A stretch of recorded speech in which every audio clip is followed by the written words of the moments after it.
This is i-Orania, and i-Orania i-country ese-South Africa. I-Orania indawo la khona umuntu omnyama engavumelekile ukuthi aye khona. But asikho lapho, asiqale ekuqaleni.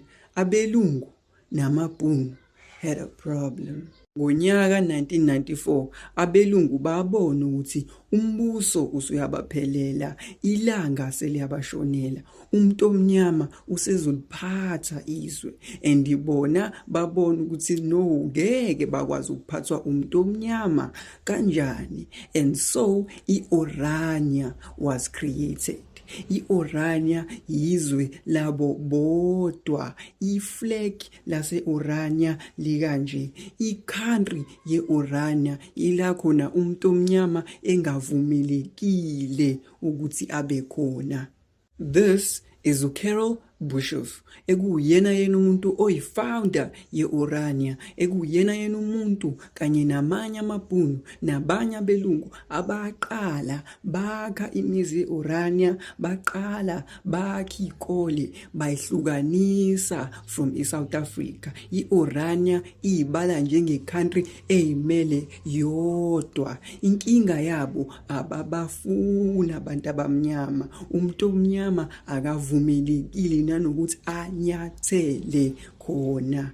By the time kushaw 2010, i-South Africa celebrate i-World Cup. Bona babe celebrate i-independence yabo. Babe sebeyakhile indawo yabo la khona sebezohlala bodwa khona engekho umuntu omnyama. Sebeyidayisa imizi and abelungu namanye amabhunu beyithenga beshesha le ndawo lena. Sebeyakhile ama-hospitals abo, sebeyakhile ikole zabo netolo zabo ekusebenza bona bodwa ngoba bona ba-special. E-Orania banamasosha abo a-special akhethwa ukuthi bagade ukuthi akekho umuntu omnyama onyathelayo kwi-country yabo. Umuntu omnyama ugcina le kwi-border, awusondeli e-Orania ngoba awukho welcome. Iy'nkawu are not welcome e-Orania. Into engiyithanda ngabantu abamnyama is that siyakwazi ukubagcwalisela abantu, siyakwazi ukususa uchuku. Kwi-social media ukuthole iy'thombe zabantu bethathe i-trip baya kwi-border yase-Orania, bayoshutha kuleli bhodi leli, bayoshutha kwibhodi lase-Orania just ukukhombisa ukuthi cha, asinisabi. Omunye umuntu angayibuza ukuthi no man, i-economy yase-Orania isebenza kanjani? Well, e-Orania banemali yabo bodwa, bane-currency yabo bodwa. E-Orania bayikhipha kwi-randi ngoba irandi linoMandela. UMandela umuntu omnyama, and again bona abafuni lutho ezobahlanganisa nomuntu omnyama. E-Orania banekhampani yabo eba-provider amanzi bona bodwa awabo ngoba bafuni ukuphuza amanzi aphuza umuntu omnyama. E-Orania basebenzisa ugesi wabo bodwa, abaxhumile ku-Eskom, abayihlanganisi no-Eskom. E-Orania ba-completely independent, bayi-independent state within i-South Africa.